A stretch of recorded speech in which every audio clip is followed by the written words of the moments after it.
जान रहे हैं। वहां मैया कह रही है मोर मनोरथ जानहु नीके, वहां पर मन का मनोरथ गौरी मैया ने पूरा किया, यहाँ गुरुदेव ने पूरा किया। और इस पूजन के बाद में दूसरे दिन प्रातः काल रंग भूमि की ओर दोनों भैया गुरुदेव के साथ पहुंचे और कहे सब मंचन ते मंच एक सुंदर विशद विशाल, मुनि समेत दो बंधु तहां बैठा रे महिपाल। जैसे ही राम जी का आगमन हुआ, राम जी की बाकी झांकी देखी, माताओं ने देखी तो पुत्र के रूप में राम जी दिखाई दिए। जो दैत्य मनुष्य का वेश बना करके श्री किशोर जी के स्वयंवर में आए थे, उनको सरकार साक्षात काल के रूप में दिखाई दे रहे हैं। जो वीर राजा थे उनको भगवान महावीर के रूप में दिखाई दे रहे हैं। और जिसने जिस दृष्टि से देखा, राम जी उसको उसी दृष्टि से दिखाई। क्यों दिखाई दे रहे हैं? ये कैसे चमत्कार हो रहा है? महाराज देखो, जगत तो जैसा है वैसे ही है। अब आप चश्मा लगा लो काला वाला, तो जगत काला काला दिखेगा। हरा लगा लो तो हरा, लाल लगा लो तो लाल, पीला लगा लो तो पीला।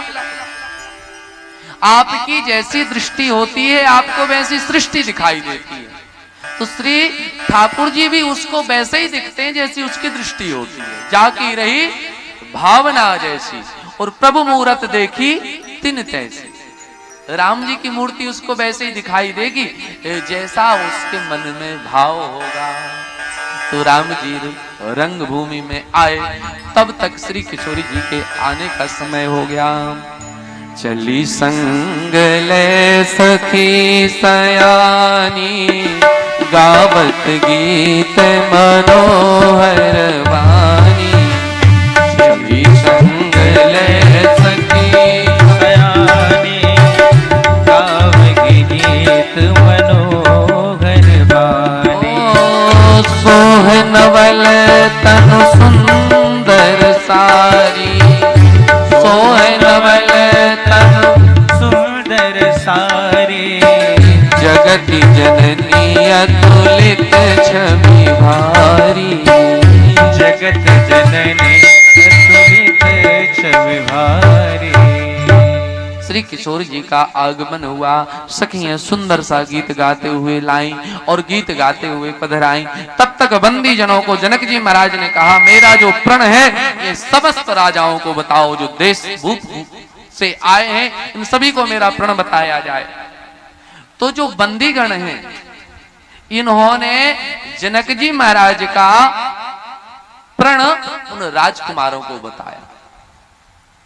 बंदीजन चाहते हैं कि ये जो 10,000 बैठे इनमें से एक को ना उठे, इसलिए इशारे में इस तरह की बातें कर रहे हैं कि इनका बल हतोत्साहित हो जाए।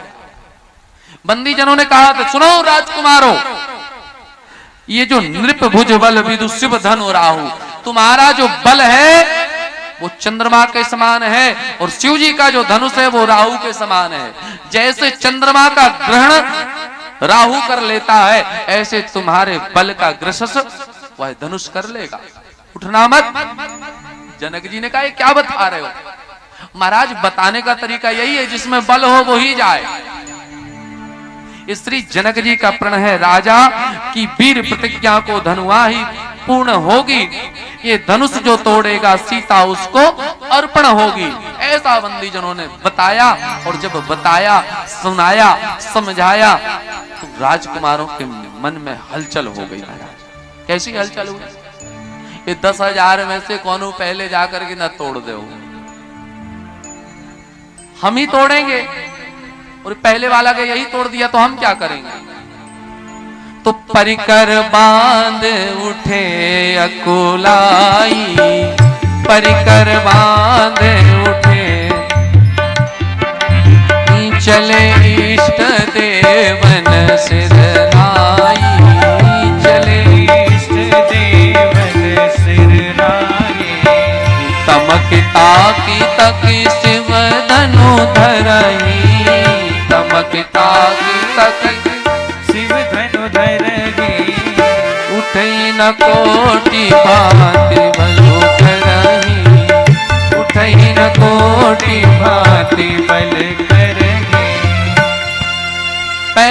जैसे ही घोषणा सुने तैसे ही राजकुमार उठे। तो उठे क्या, तो पहले तो पटका स्थित किया, कमर बांधी। हाँ भाई, उठाते उठाते धोतिया खिसक ना जाए, इसलिए पहले धोती बांधी। और जैसे बांधे तो थोड़ा व्यायाम किए, हाथ हाथ चलाए। और तब तक याद आ गया, माई ने कहा था पहले इष्ट देवता को, अपने कुल देवता को प्रणाम कर लेना। गड़बड़ हो गई महाराज, जो काम पहले करना था वो बाद में, जो बाद में करना था वो पहले। देवताओं को प्रणाम करने का कार्य पहले होता है, वो बाद में किया। तब चले इष्ट देवन सिरनाई, और देवताओं को प्रणाम किया। तो प्रणाम करने के लिए ठाकुर जी ने, देवताओं ने भी सोचा चलो कोई बात नहीं, तुमने भी देर से बुलाया, हम भी देर से ही आएंगे, पहले तुम अपने बल का इस्तेमाल कर लो। जो बुद्धिमान राजा थे वो तो धनुष के पास गए नहीं। रावण आया, वाणासुर आया, जब उसने नहीं धनुष को स्पर्श किया तो राजाओं ने सोच लिया कि महाराज ये साधारण धनुष नहीं है, ये हमसे नहीं उठेगा, इसलिए उसके निकट ही नहीं पहुंचे। जो बुद्धिमान व्यक्ति है, जो समझदार व्यक्ति है, वो इशारा में ही समझ जाता है बात। इसलिए मैं कल भी निवेदन कर रहा था, संगति बढ़िया होनी। ज्ञान घटे कोई मूढ़ की संगत, ध्यान घट बिनु धीरज लाए। रोग घटे कछु औषधि खाए। कहे महाराज आपके जीवन में इस बात का ध्यान रखें कि संगत सही की हो, ज्ञानी के साथ रहे। बीमारी हो गई तो कुछ औषधि खाइए। प्रीत घटे परदेश बसे, और मान घटे नित ही नित जाए। कवि गंग कहे सुनो साह अकबर, पाप घटे हरि के गुण गाए। कहे महाराज आप किसी के यहाँ रोज रोज पहुंचे रहेंगे तो सम्मान नहीं मिलेगा, फिर तो लगेगा रोज ही आता है। इसलिए सत्य में नहीं जाना चाहिए। हाँ, और पाप को कम करना है तो केवल भगवान का भजन ही एक माध्यम है। इसीलिए ज्ञानी का संगत करना चाहिए, मूढ़ की नहीं। तो ज्ञानी जो राजा की संगति में बैठे थे वो तो बैठे रह गए, परंतु ये सब चले। और चले तो हुआ क्या, तो महाराज जाकर के धनुष पर दम लगाया। पहले एक हाथ से सोचे उठ जाएगा, पर दूसरा भी लगाया। बैठ करके लेट करके जैसे बना पूरा दमखम लगा दिया, परंतु तिल भर भी धनुष इधर से उधर नहीं हुआ। कारण क्यों, क्यों नहीं उठा? इसलिए नहीं उठ रहा महाराज, यहां पर एक भगवान का भक्त है, मान लीजिए ऐसा भक्त गणेश जी का है, और कहता है गणेश भगवान ये धनुष हमसे टूट जाए ना तो 1.25 किलो लड्डू चढ़ाएंगे। हाँ, अब 10,000 राजा में क्या 1,000 लोग गणेश जी के भक्त और नहीं बैठे होंगे? अब मान लीजिए 1,000 भक्तों में एक कह रहा है टूट जाए, और 999 प्रेयर कर रहे हैं सरकार इससे ना टूटे। अब गणेश जी 999 किलो लड्डू के बारे में सोचें कि 1 किलो लड्डू के बारे में सोचें, कि 999 लोगों की भावना के बारे में सोचें कि एक के बारे में सोचें। अरे जनबल जिधर है उधर ही तो भगवान भी सुनेंगे। भगवान ने कहा जब इतने प्रार्थना कर रहे तो नहीं जाते रहने दो। अच्छा हुआ क्या, बड़ी विचित्र बात है, ये जो तोड़ने गया है ये जाने ये आता है, ये भी उस 999 में सम्मिलित हो जाता है। एक दूसरा उठा तो ये भी उनमें आकर के प्रार्थना करने लगा, गणेश जी हमसे नहीं टूटा कोनो बात नहीं है, परंतु भगवान अब इससे बिना टूटे तो 2 किलो चढ़ाएंगे। मतलब 999 की संख्या पूरी बनी हुई है। तो ये जितने भी जा रहे हैं महाराज, धनुष टूट नहीं रहा। जब किसी से नहीं टूटा तो सबने कहा गठबंधन कर लो। अकेले चुनाव नहीं जीत पाती पार्टियां तो गठबंधन कर लेती हैं, फिर सीएम कौन बनेगा? अरे जिसको बाद में देखा जाएगा, सीट जिसकी ज्यादा तब। ये लोग भी एक कट्टे हो गए। इकट्ठे क्यों हुए? स्वार्थ सिद्ध करने के लिए। एकजुट और इकट्ठे में बड़ा अंतर है। एक ने कहा धनुष टूट जाएगा तो फिर क्या होगा? 10,000 से थोड़ी विवाह करेंगे जनक जी, विवाह तो 1 से होना है। एक ने कहा कोई बात नहीं भैया, ऐसा पहले धनुष मेन समस्या है, धनुष टूटेगा, इसके बाद में हम लोग आपस में युद्ध कर लेंगे, युद्ध में जो अंतिम बचेगा वो विवाह कर लेगा।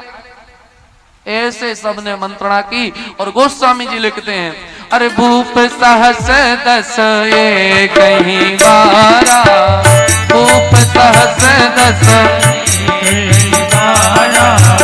लगे उठावन करही नटारा, लगे उठावन करही नटारा, श्रीहत भय हरि राजा, श्रीहत भय हरि राजा, बैठे निज निज जाई समाजा, बैठे निज निज जाई समाजा, श्री राम जय राम जय जय राम, श्री राम जय राम जय जय राम, श्री राम जय राम जय जय राम, श्री राम जय राम जय जय राम।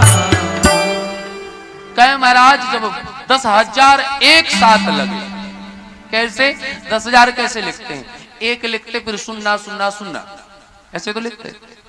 तो 10,000 में जो एक है वो यही सोच रहा है मैं ही तोड़ रहा हूं और मुझे ही श्री किशोरी जी मिलेंगी, ये सब तो जीरो है, हम ही एक हीरो हैं। और ये भावना 10,000 के 10,000 में सब अपने आप को हीरो मान रहे, बाकी को सब जीरो मान रहे। और 10 से नहीं टूटा तो सब जाकर के बेशर्मों की तरह कुर्सी पर बैठ गए। अब क्यों बैठे? अब इस उम्मीद से बैठे हैं, अरे टूटा ना हमसे ना तुमसे, सब तो एक ही समान है। अब विवाह तो बिटिया का करना ही है जनक जी को, तो अब कोई दूसरी प्रतियोगिता रखी जाएगी, तब उसमें देखा जाएगा। वो तो बैठे रहेगा। जनक जी को बड़ा गुस्सा आया, अरे नहीं टूटा तो महाराज रास्ता नापो, बैठे क्यों हो? तो जनक जी महाराज क्रोध में खड़े हो गए। क्यों? पहला भाव तो यह है, दूसरा भाव ये कि जिसको तोड़ना है वो तो हिल ही नहीं रहा है, इसको तोड़ने के लिए उठाने के लिए कुछ करना पड़ेगा। तो जनक जी महाराज उठे, उठ करके कहते हैं अनेक दीपों से आप लोग आए, आपका स्वागत था, परंतु आप सभी ने धनुष तोड़ने की बात कौन कहे, 1 इंच मात्र भी हिला नहीं पाए, तिल भर भी नहीं हिला पाए। अरे महाराज जो मैं ऐसा जानता कि महाराज वीर विहीन पृथ्वी हो गई तो ऐसा प्रण ही ना मैं करता, अरे मेरी बेटी कुमारी रह जाएगी, मैंने सोचा नहीं था। पहली बार जब ये बात कहे तो लखनलाल जी क्रोध में एकदम तमतमा गए महाराज, परंतु गुस्से के घूंट को पी करके शांत रहे। भैया बोलेंगे, गुरुजी बोलेंगे, अब हम क्यों बोलेंगे? जनक जी ने देखा बड़का पे तो असर नहीं हो रहा है, परंतु छुटका गुस्सा रहा है। हाँ, ये छुटका भी यदि थोड़ा सा क्रोध में आए और ये खड़ा हो तो बड़का खड़ा हो जाएगा। तो देखते हैं 10,000 की ओर दृष्टि डालते हैं लखनलाल जी की ओर। अरे अब आप तजौवास निज रह जाओ, लिखा ना विधि देह विवाह, आप सब लोग अपने अपने घर जाइए, मैं जान गया मेरी बिटिया का विवाह नहीं होने वाला है। लखनलाल जी सुनते सुनते सुनते महाराज क्रोध में एकदम लाल लाल हो गए। अब भैया और गुरुदेव की मर्यादा को भूल गए और तमतमा करके खड़े हो गए महाराज। और जैसे ही खड़े हुए महाराज, लखनलाल जी के नेत्रों को देख करके लग रहा है कि लाल लाल अंगार जैसे खिले हुए। अंगार को देख करके तो एक बार शरीर कंपायमान हो जाएगा। माँ के लखन कुटल भई भौं, रथ सब फरकत नयन सरोहे। और जनक जी महाराज को ना श्री जनक जी ना महाराज जी, सीधा जनक बोला, जनक जी रघुवंशियों में से यदि कोई एक भी विद्यमान हो तब ऐसे अपशब्दों का प्रयोग नहीं कर सकते हैं आप। महाराज आपने क्या कहा कि वीर विहीन पृथ्वी हो गई? अरे वीरों की आपने अभी परिभाषा नहीं जानी। लखनलाल जी राम जी की ओर हाथ जोड़ करके कहते हैं, सुनहु भानुकुल पंकज भानु, कहूं न सुभाव न कछु अभिमानु, जो तुम्हार अनुशासन पाऊं, कंदक यो बिंबांड उठाऊं। सरकार आप आदेश करिए तो ये पृथ्वी जो ब्रह्मांड है इसको गेंद की तरीके को फाड़ करके फेंक दूं। अरे कमल नाल पर जैसे कोई धनुष पंजा चढ़ाने की बात होती है, ऐसे मैं कमल नाल पर चढ़ाने के लिए तैयार हूं। जैसे कोई कच्चे घड़े को तोड़ करके फोड़ करके मिट्टी में चकनाचूर कर देता है, ऐसे में इस पृथ्वी को तोड़ फोड़ करके नष्ट कर दूं। मेरा स्वभाव तो ऐसा है, अपमान न मुझे गवारा है कृपा गुरु के चरणों की और बल और प्रताप तुम्हारा है। अभिमान त्याग कर कहता हूं, आदेश तुम्हारा पाऊं मैं। धनुआ की है क्या विषाद, सारा ब्रह्मांड उठाऊं मैं। फिर कच्चे घड़े समान इसे चुटकी में फोड़ फाड़ डालूं, और गाजर मूली की नाई चुटकी में तोड़ ताड़ डालूं। जल को थल, थल को जल कर दूं, लाऊं उतार कर तारों को, और मिट्टी की तरह पीस डालूं पृथ्वी और पहाड़ों को। नाथ इस धनुष की क्या विषाद है। जनक जी महाराज लखनलाल जी के क्रोध को देख करके कंपायमान हो गए। महाराज लखनलाल जी से कहा, राम जी से कहा, लखन जी से पूछा, भैया ये पृथ्वी तोड़ दोगे तो रखेंगे कहां हम लोग। कहा महाराज तोड़ भी रहे हैं तो किसको तोड़ रहे हैं, कच्चे घड़े समान। कच्चा घड़ा टूटता है तो फिर बन भी सकता है, पक्का नहीं बनता। यदि मैं फोड़ भी दूंगा तो ब्रह्मांड बनाने वाला बगल में बैठा ही बना भी देगा। लखनलाल जी की ओर देख करके राम जी ने कहा, भैया इतना बल है आप में, इतना तेज, इतना तप कहां से आया। लखनलाल जी ने कहा, सरकार हम में अपना कोई बल नहीं। जैसे दुकान पर कोई जाए और कहे भैया ये भी दे दो, ये भी दे दो, ये सोने का हार निकाल दो, ये अंगूठी निकाल दो, भैया सब निकाल दी, पैसा निकालो। पैसा नहीं है। क्यों नहीं है, पिताजी के पास है। लखनलाल जी कहते हैं, भैया ये जनक जी की वाणी मुझे हृदय में चुभ रही है, क्योंकि सच्चे योद्धा सच्चे क्षत्रिय अपमान नहीं सह सकते हैं। जिनकी सुनने की ताव नहीं वो चुप कैसे रह सकते हैं। रघुवीर राम के होते ही अनुचित वाणी कह डाली है, ये वचन वज्र सा चुभता है कि पृथ्वी वीरों से खाली है। ऐसी वाणी निकालने का जो अपराध किया है सरकार, मगर बल आपके बल से। तोरो छत्रक दंड जिमी तव प्रताप बलनाथ, जो न करो प्रभु पद सफत, कर न धरो धनु हाथ।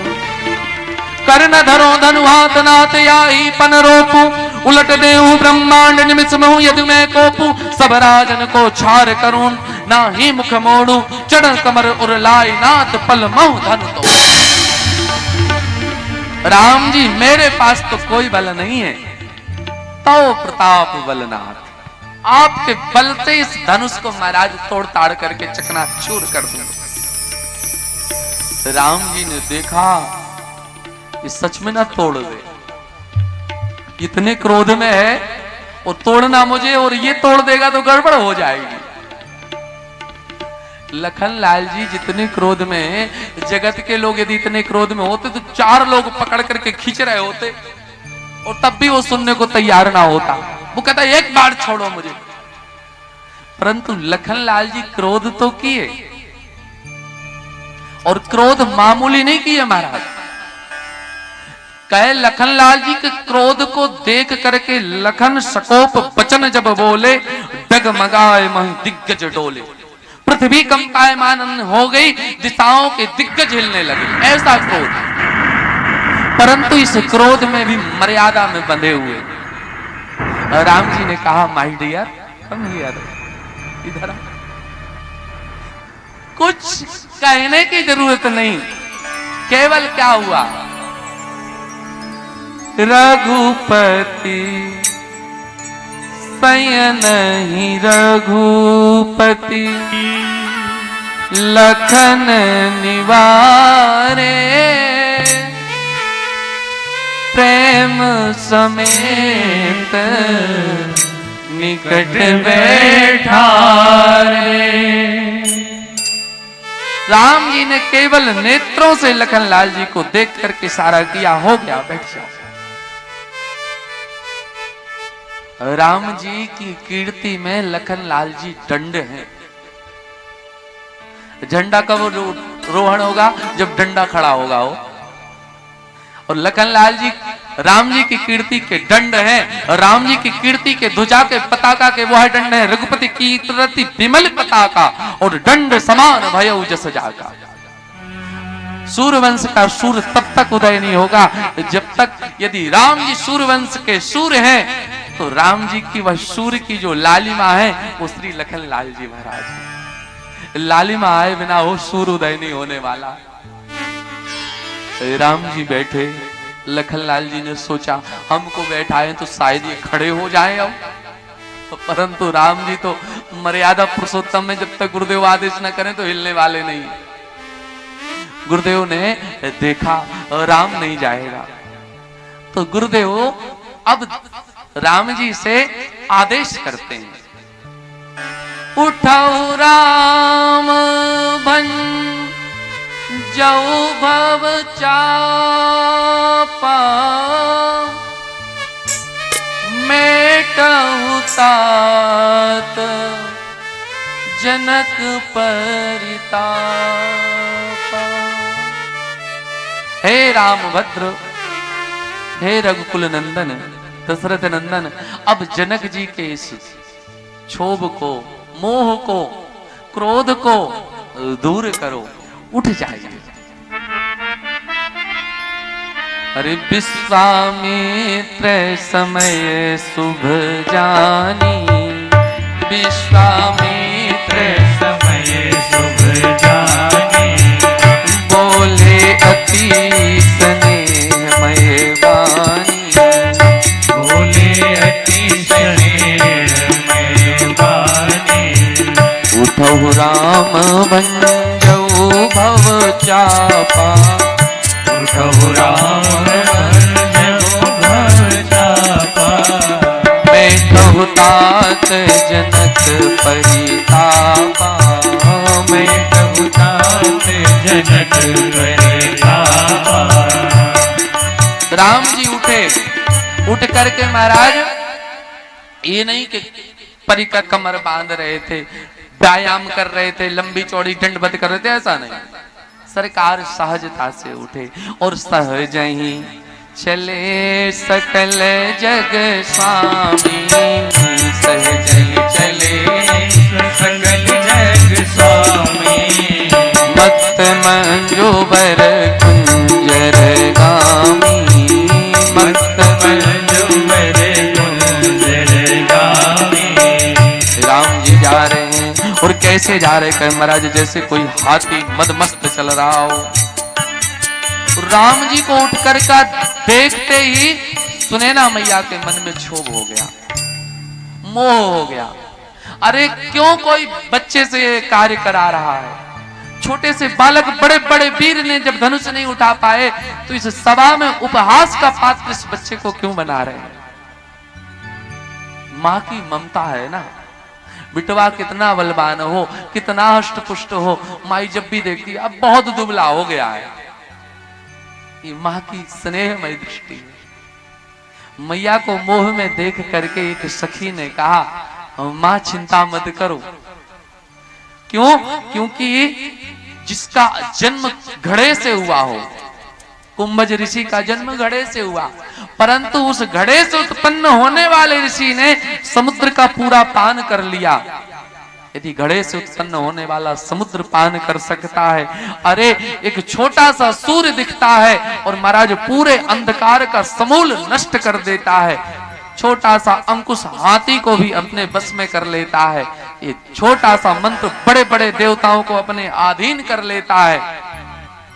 ऐसे ही ये देखने में छोटे भले हैं परंतु इनकी बड़े कारनामे सुने। इन्होंने विश्वामित्र के यज्ञ की रक्षा की, अहिल्या का उद्धार किया, ये बड़े प्रतापी है महाराज। मंत्र देखने में मैया छोटा होता है परंतु उसमें बड़े बड़े देवता बन जाते हैं। मंत्र परम लघु जा सुबस, विधि हरिहर सुर सर्व, महामत्त गजराज कहूं बस कर अंकुर खर्व। मां बड़े बड़े महात्मा, बड़े बड़े संत इन्हीं मंत्रों से भगवान को बुला लेते हैं। ये ब्राह्मण देव क्यों हैं जानते हैं?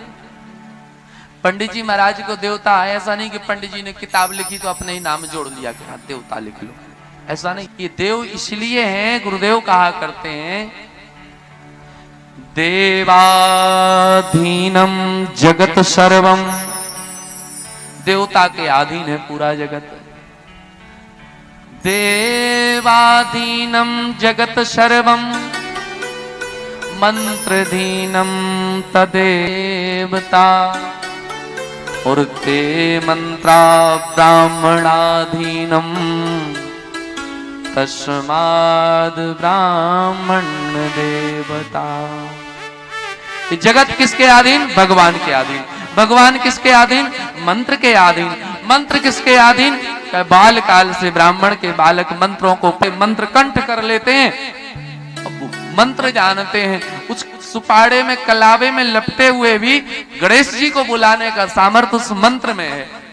न उस सुपाड़ी को तो कोई भी काट करके खा जाए महाराज, परंतु जैसे उस मंत्र से अभिमंत्रित करके प्राण प्रतिष्ठित कर देते हैं ब्राह्मण देव, तो वही ब्राह्मण उनको देव समझ करके हम लोग प्रतिमा का पूजन करने लगते, इसलिए ब्राह्मण देव है। तस्माद ब्राह्मण देवता। तो उस मंत्र के अधीन बड़े बड़े देव हो जाते हैं। मैया चिंता मत करो। तब तक श्री किशोरी जी के मन में मोह हुआ।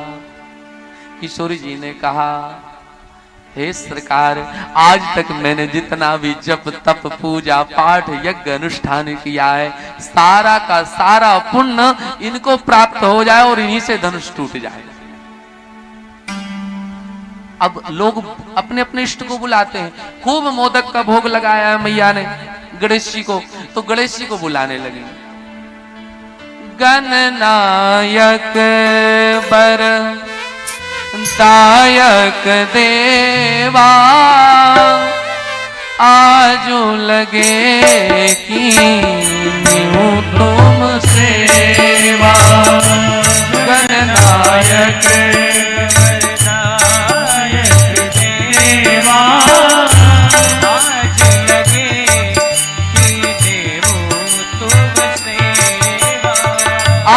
आपका पूजन किए थे सरकार, इसीलिए बार बार बिनती सुनो मोरी, बार बार बिनती सुनो मोरी।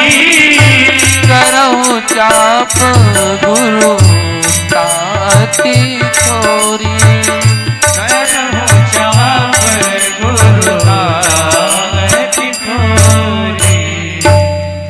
हे गणेश जी, जितने लड्डू का भोग लगाया है उसका जो भी फल है, जो भी पुण्य है, आज प्रदान कर दो, ये धनुष टूट जाए इनसे। क्यों गणेश जी को बुलाया? ध्यान से सुनिए। गणेश जी को इसलिए बुलाया, गणेश जी की सवारी मूसक है चूहा, और गणेश जी कैसे हैं? कहे महाराज लंबोदर, मोटे तगड़े, और बैठते किस पर हैं? गणेश जी पर, चूहे पर। चूहे पर बैठते हैं। कहे महाराज गणेश जी यदि अपना पूरा वजन यदि चूहे पर रख दें तो चूहा एक कदम न चले, प्राण पंखुड़ उड़ जाए। आप में ये अच्छी कला है भारी वजन को कम करने की। ये आज धनुष भी बड़ा भारी है, इसको कम करने का तरीका आपके पास है। जैसे आप अपना वजन कम करके मूसक की सवारी कर लेते हैं सरकार, ऐसे ही इस धनुष का भी वजन आज कम कर दीजिए आप। परंतु मन स्थिर नहीं होता, व्यक्ति एक के भरोसे नहीं बैठता। लगा गणेश जी सुने ना सुने, तो सीधे धनुष के पास मैया पहुंच गई। मैया कहती हैं, हे धनुष देव, कोई किसी से ऐसा कहता तो नहीं कि तुम टूट जाओ हमारे भले के लिए, परंतु हमें अब और किसी की शरण समझ में नहीं आ रही। अब मोहि शंभु चाप गति तोरी, आपके अलावा मुझे कोई और दिख नहीं रहा है। कृपा करके रघुनंदन से, सांवले सरकार से, करुणा निधान से आप उठ जाइएगा। धनुष ने कहा, हम इतना भारी है, इतना वजन है, ये कहां ले जाएं? श्री किशोर जी ने कहा भजन की चिंता मत करिए, जो 10,000 बैठे हैं ना सब इनके माथे पर कपारे पर छोड़ दो, जितना वजन है इन पर छोड़ो, आप हल्के फुल्के हो जाओ।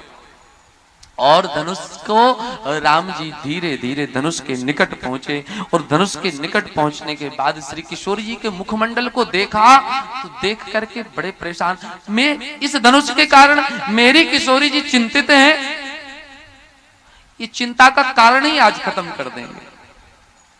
श्री किशोरी जी यहाँ पर प्रेम मंत्र का जाप कर रही हैं। प्रेम मंत्र क्या कह महाराज, जही के जही पर सत्य स्नेहु सोते ही मिले ही न कछु संदेहु। जिसका जिस पर सच्चा प्रेम है वो उसको मिल ही जाता है।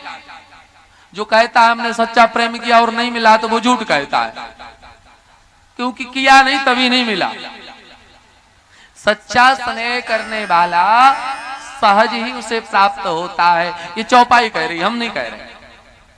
तो श्री किशोरी जी इसी मंत्र का जाप कर रही हैं। यहाँ गुरुदेव की ओर दृष्टि गई राघव राघवेंद्र सरकार की, और दृष्टि जाते ही क्या किया, गुरु ही प्रणाम मन ही मन कीना, गुरु ही प्रणाम मन ही मन कीना, अति लाघव उठाए धनुलीना,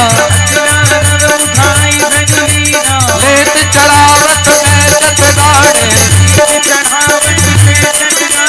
साहु न लखा देख सब ठाड़े, कई जन राम मत धनु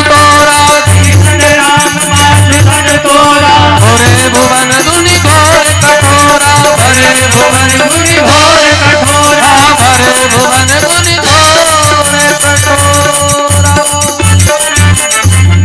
गुरुदेव को प्रणाम किया और प्रणाम करते ही मध्य में धनुष को पकड़ करके राघव राघवेंद्र सरकार ने उठाया। उठाया इतनी तेजी से उठाया जितनी तेजी से बिजली चमकती है। जैसे ही उठाया और पुटिंचा चढ़ाई और तब तक बीच में से धनुष के 2 टुकड़े हो गए। महाराज बोलिए राघव राघवेंद्र सरकार की जय हो। राम जी को धनुष तोड़ते किसी ने नहीं देखा, काहू ना लखा, क्योंकि बिजली की गति से टूट गया। महाराज इतनी तेजी से काम हो गया। और धनुष से किसी ने कहा भैया महाराज बड़े बड़े राजकुमारों से उठे नहीं, एक साधारण से राजकुमार से उठ गए। धनुष ने कहा मैं उठा नहीं, मुझे उठाया गया, और मैं ये जानता हूं जब परमात्मा आपको तरक्की दे, ऊपर उठाए तो कहीं जगत में मत जाना, जगत के लोगों के सामने मत उठना, भगवान के सामने उठना। धनुष से कहा ये कोई उठना में उठना है, अगले क्षण नीचे गिर पड़े। धनुष ने कहा भैया टूटो भी गिरो भी तो भगवान की चरण में गिरना, जगत के लोगों के पास मत जाना। क्यों? जगत के लोग आपसे रो रो करके आपकी तकलीफ पूछेंगे और हंस हंस करके फिर दुनिया को बताएंगे। हर बात सबको बताया मत करो, क्योंकि आपने जो जीवन में जो बातें बताई तो होगा क्या महाराज, लोग सुन लेंगे। सुनने के बाद में क्या कहेंगे, महाराज उनके घर में ऐसा चल रहा है। आपका तकलीफ नहीं बांटने वाला, तकलीफ कौन बांटेगा तो परमात्मा बांटेगा। हर बात सबको बताया मत करो, हर जख्म सबको दिखाया मत करो। लोग मुट्ठी में नमक लिए फिरते हैं, हर जख्म सबको दिखाया ना करो। महाराज आपके जख्म पर मरहम नहीं लगेगा, नमक लगेगा। धनुष सीख दे रहा है, टूटो तो भगवान की शरण में टूटो। लोगों ने कहा भैया इतने बलिष्ठ से टूट गए। कहा महाराज आज तक मैं जब भी उठा तो 2 परिवारों को तोड़ा, किसी के हृदय में चुभा, किसी के प्राण लिया। अरे मेरे टूटने से यदि निमि वंश और रघुकुल वंश एक हो जाता है तो मेरे टूटने में कोई बुराई नहीं, मैं टूट जाता हूं। इसलिए धनुष टूट गया और टूटा धनुष, धनुष के टूटते सारी सभा सारे प्रजाजन आनंद विभोर हो गए। श्री किशोरी जी जयमाला लेकर के पहुंची और जयमाला लेकर के ठाकुर जी की ओर बढ़ी। और जैसे बढ़ी लखन लाल जी ने कहा सरकार बड़ा परेशान किया यहाँ मिथिलानियों ने, कभी फूल मारा कभी मालियों ने, आज अपने पास भी मौका है भैया, झुकिएगा मत। राम जी ने कहा भैया ये ससुराल ये यहाँ अच्छे झुक जाते हैं, हमारी कौन गति है। तो ठाकुर जी से लखन लाल जी ने कहा भैया कुछ देर ही सही, जितने देर रोक पाइए रुकिए। तो राम जी तन करके खड़े हो गए। तो सखियों ने कहा कैसे माला पहनाए। एक सखी ने कहा बड़े शर्मीले हैं, बहुत जल्दी शर्मा जाते हैं, चारों तरफ से घेर करके इनको गाना सुनाओ तो हो सकता है मैं माला पहन ले। तो एक सखी बोली अरे ए रघुवर लाला जय माला पहन ले, ए रघुवर लाला जय माला पहन ले, ए रघुवर लाला जय माला पहन ले, हे रघुवर लाला जय माला पहन ले, माला पहन ले जय माला पहन ले, जय माला पहन ले, हे रघुवर लाला जय माला पहन ले, हे रघुवर लाला जय माला पहन ले, अरे रघुवर लाला जय माला पहन ले, रघुवर लाला।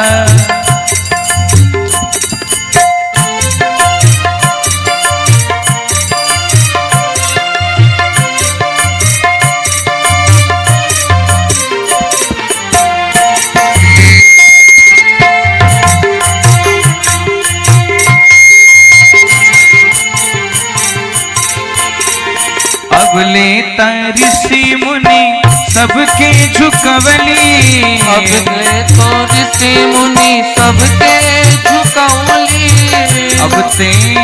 अब लेता ऋषि मुनि सबके झुकवली, अब ले तो ऋषि मुनि सबके झुकवली, सिया झुके आगे, सिया झुके आगे, अब अपनों निहुरली, हे रघुवर लाला जय माला पहन ले, हे रघुवर लाला जय माला पहन ले।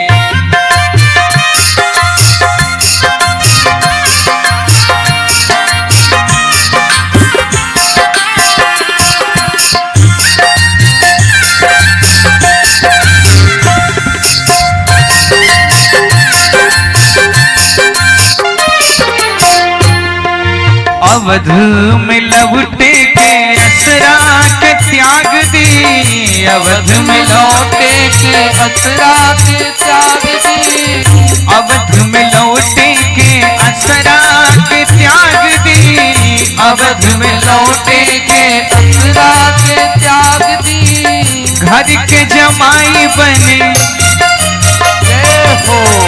घर के जमाई बने मिथिले में रहली, ए रघुवर लाला जय माला पहन ले, रघुवर लाला जय माला पहन ले, रघुवर लाला जय माला पहन ले, रघुवर लाला जय माला पहन ले।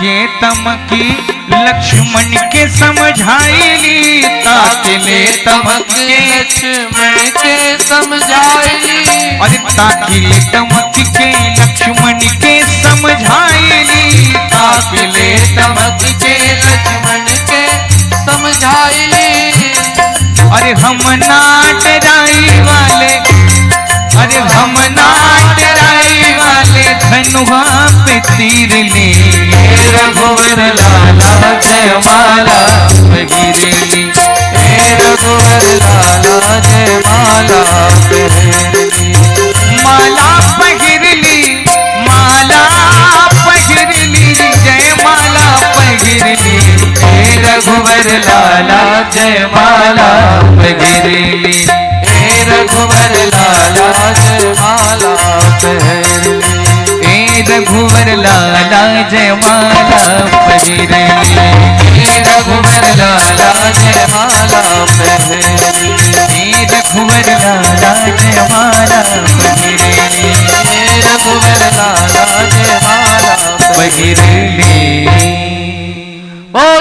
राम लला सरकार की। जय हो। राम जी तब भी झुकने का नाम नहीं ले रहे। ठाकुर जी ने कहा, लखनलाल जी की ओर देखा, ठीक है ना भैया, इतना भी ठीक नहीं है, कल भाभी श्री हमें को ही मिलने वाली हैं। अरे सरकार झुक जाइए। राम जी ने कहा अब क्षत्रिय हैं, अब तो झुकने से रहे। लखनलाल जी ने एक युक्ति लगाई, जाकर के सरकार के चरणों में साष्टांग लेट गए, दंडवत।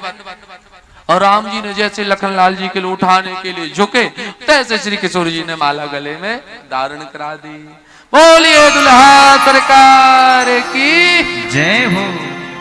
गा वही छवि अवलोक सहेली, और शिये जयमाल राम और मेरी। इस तरह से भक्ति से भगवंत का यहाँ पर मिलन हो गया। हमारे आपके जीवन में भी भगवान को प्राप्त करने के लिए 3 बाधाएं हैं, ध्यान दीजिए। पहली बाधा क्या है? राम जी के रास्ते